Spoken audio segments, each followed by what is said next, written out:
If you were to tell someone, um, uh, a couple new couples and they're getting ready to embark on the parenthood journey and they're pregnant and they're going through, what are some of the signs, right, that they could prepare for, or some of the things that they could do ahead of time to prepare for this? I mean, not saying that everyone is going to have postpartum, right? But to prepare, to know the signs, right? From a woman's perspective, Nicole, what would you say that a new mother could do, possibly? Yeah, I'm going to answer that, but I'm going to go backwards a little bit. There Sure. is a conservative stat for men is 1 in 10 One in fathers 10, will 1 in 10 experience fathers experience postpartum. postpartum. So that's no chump change right there, and It's not. that's the men who answered the survey.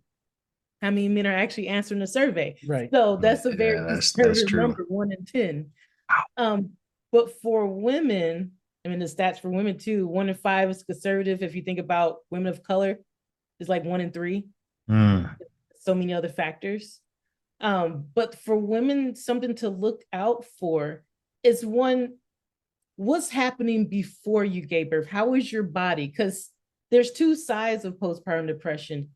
There's the physiological, the body changes, the hormones, like mhm, there, that's that. And that's what people consider like the baby blues. Because after you have a baby, you have like the decrease of all these hormones mm, that's flushing out of your body. That's going to shake some stuff up. Yeah. So yeah. it's just like, first, how was your body functioning beforehand? Like if you had PMDD, which is premenstrual dysphoric disorder, like you had severe PMS where you felt very radical mood swings for your cycle. If you have Mm, fibroids, thyroid issues, mm, you're more likely to experience like the physiological changes too. If mm, you had depression beforehand, you're more than likely to have it postpartumly too. If you have bipolar, if you had any mental health concerns before pregnancy, kind of just assume that you're going to need some support.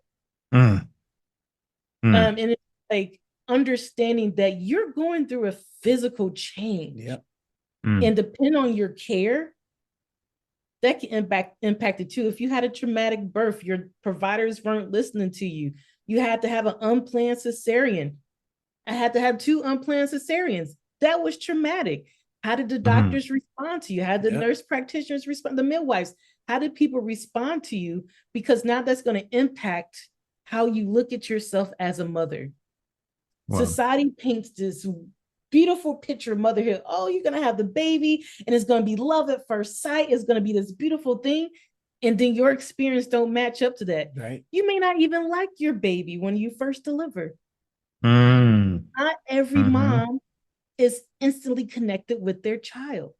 mm, And mm. that's not necessarily a sign for postpartum depression, but it can trigger it Yeah. because everyone else around you is like, yeah, baby. You're just like, yeah, Yeah. baby. Mhm, mhm, That could trigger it too.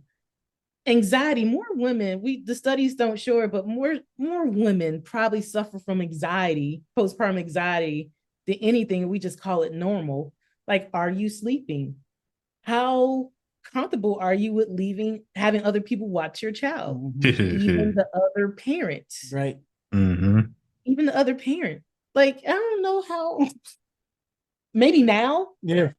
Like I gotta make sure I'm holding the baby right. I gotta make sure that I'm Ooh, diapers on even right. you. Yeah. Yeah. Go through stages. Yeah. So like just being mindful of how hyper vigilant are you around other people? How are you Mm, sleeping? How mm, are you safe?